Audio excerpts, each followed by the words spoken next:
Hello everybody, Robert Rose here with the weekly news, bringing you the news that you need to lead in content marketing. And for more news and best practices, you can always go to contentmarketinginstitute.com. This week's news all for the week ending March 11th, 2022.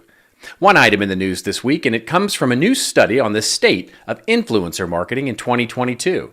CreatorIQ and their newly acquired subsidiary Tried Dynamics surveyed more than 150 brands and 200 content creators to identify the priorities and best practices for influencer marketing.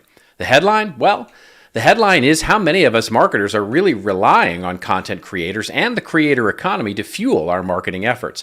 The study found that marketers are really moving budgets to create campaigns fueled by these content creators, and that 2/3 of them, 66%, spent more on these kinds of creator campaigns than they did last year.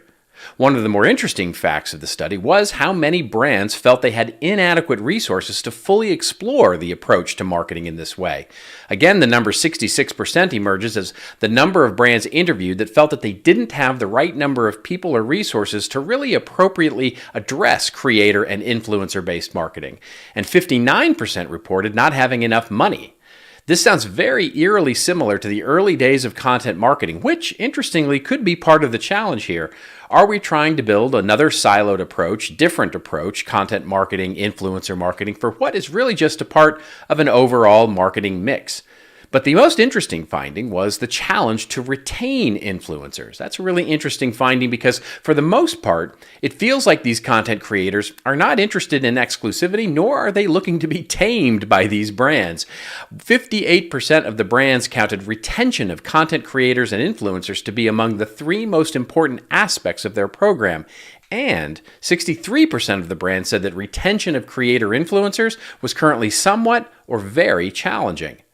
Our take on this? Well, if you've been following us for any length of time, you've heard me talk about the perils of rented land, of building your marketing home on rented land like Facebook or YouTube or really anywhere that access to your customers will come on the terms of the landowner's algorithm versus your own addressable audience.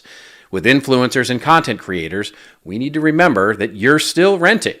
But in this case, it's a transportation rental for your content and not leasing the land for your home.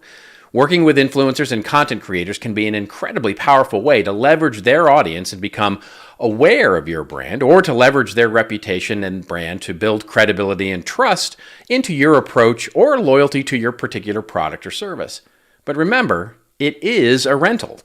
Just as you wouldn't sink good money into upgrading the capabilities of a rental car as your only source of transportation, don't have all your success depend on one particular influencer or content creator. These deals with influencer content creators are there to build your audience. So while content creator influencers are certainly focused on building and adding value to their audience to ensure they stay influential, you need to also ensure that you're adding to your audience and your value in order to get the most out of your money. Don't forget, the value of the rental only extends as far as it continues to move you forward. Anyway, for more about creating the kind of influencer programs that'll help keep you moving forward, I'd invite you to visit contentmarketinginstitute.com. And also, let us know in the comments with any questions or your own experiences with content creators and influencer marketing programs. And that's it. That's 3 minutes of news that you need to lead in content marketing. I'm Robert Rose, and remember, it's your story, tell it well. I'll see you next week.